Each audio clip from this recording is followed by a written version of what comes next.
श्रीमद् भागवतम के 11वें स्कंद के 23वें अध्याय में बहुत सुंदर वर्णन आता है अवंती ब्राह्मण का। अवंती ब्राह्मण एक खेती करते थे और बहुत धन कमाते थे और बहुत ही कंजूस, अपने घर वालों को कुछ धन नहीं देते थे और सब घर वाले उनसे रुष्ट हो गए, धीरे धीरे उनको छोड़कर चले गए, चोरी डकैती से सब कुछ उनका लुट गया और वो बाहर सड़क पे आ गए। और ऐसी घटनाओं से कोई उनका नहीं रहा तो उनके हृदय में एक वैराग्य उत्पन्न हो गया और उनको लगा कि भगवान मुझसे बहुत प्रसन्न है कि मुझ पर ऐसी कृपा कर दी।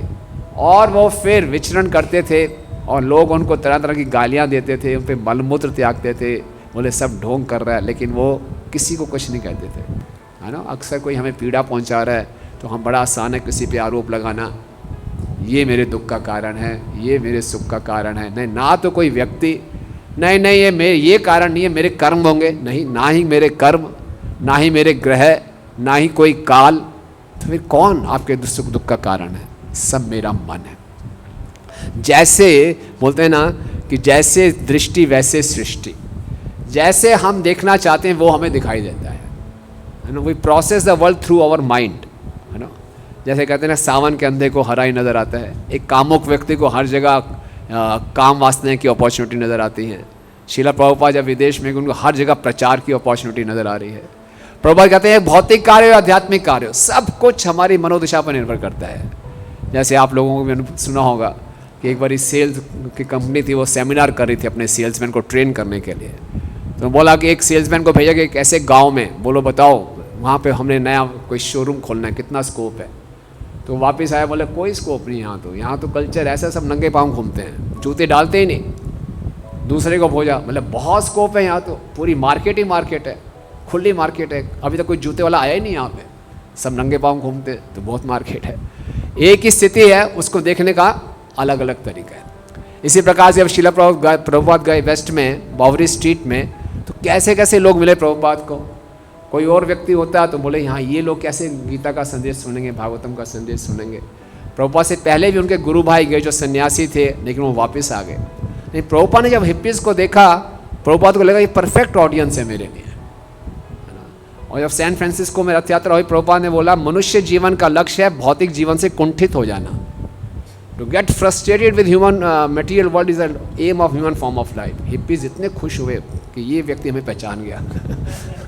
और प्रभुपाद को ऐसे ही लोग चाहिए थे जो बिल्कुल फेड अप थे मटेरियल वर्ल्ड से, तभी वो एकदम आतुर थे आध्यात्मिक जीवन को ग्रहण करने के लिए। सब लोगों ने बोला प्रभुपाद को, आप इनको, आपकी कोई नहीं सुनेगा, आपको सूट बूट डालना पड़ेगा, छुरी कांटे से खाना पड़ेगा। प्रभुपाद बोले नहीं, मैं सीखने नहीं, इनको सिखाने आया हूँ। सो प्रभुपाद ने बहुत बड़ी बड़ी अपॉर्चुनिटीज़ देखी पाश्चात्य देश में प्रचार करने के लिए। तो सब का सब हमारी मानसिक स्थिति पर निर्भर करता है। और श्रीमद् भागवतम में हम देखते हैं कि भागवतम में कितनी केस स्टडीज़ हैं कि मुश्किल परिस्थितियों को, जैसे हमने अवंती ब्राह्मण की चर्चा की, अपने राइट मेंटल एटीट्यूड के साथ उन्होंने उसको उस समस्या को एक अपॉर्चुनिटी बना लिया, अवसर बना लिया। और किसी का एटीट्यूड ठीक नहीं था, उसको सुंदर अवसर भी प्राप्त हुआ, उसको उसने खो दिया, है ना। कंस को मालूम चला देवकी के विवाह में कि 8वीं संतान इसकी मृत्यु का कारण बनेगा। कम से कम 8-9 साल पड़े थे अभी, वो तब से डर गया। परीक्षित महाराज को श्राप मिला, विद इन 7 दिन में उनकी मृत्यु होने वाली है। उनका देखिए एटीट्यूड और कंस का देखिए। कंस तब से डरता रहा पूरे 8 साल, कब मेरी मृत्यु आई, कब मेरी मृत्यु आई, डर रहा था। और परीक्षित महाराज ने सब कुछ त्याग करके भागवत श्रवण किया और फिर भगवान के धाम वापस गए, है ना। जब कालिया रथ लेक में कृष्ण कूदे और जब कालिया ने पहली बार कृष्ण के दर्शन किए तो वो देखकर मोहित हो गए। इतना सुंदर बालक, इतना कोमल सा बालक, और लेकिन क्योंकि उसके मन में इतना द्वेष भरा पड़ा था, तभी उसने कृष्ण को, उन्होंने उनकी वक्षस्थल पे डसा और अपने फनों में लपेट लिया। कौन ऐसा कर सकता है इतने सुंदर कृष्ण को देखकर? हालांकि सनातन गोस्वामी पाद अपनी टीका में बताते हैं नहीं, डसा नहीं था, चुंबन किया था। और फनों में डाला नहीं था, आलिंगन किया था, है ना।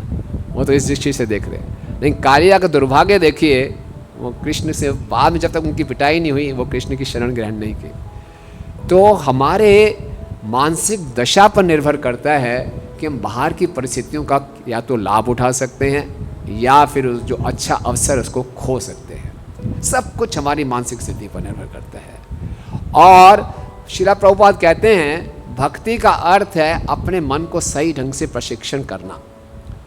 अगर अपने मन को हमने सही ढंग से प्रशिक्षित कर लिया तो ये जन्म हमारा आखिरी जन्म हो सकता है।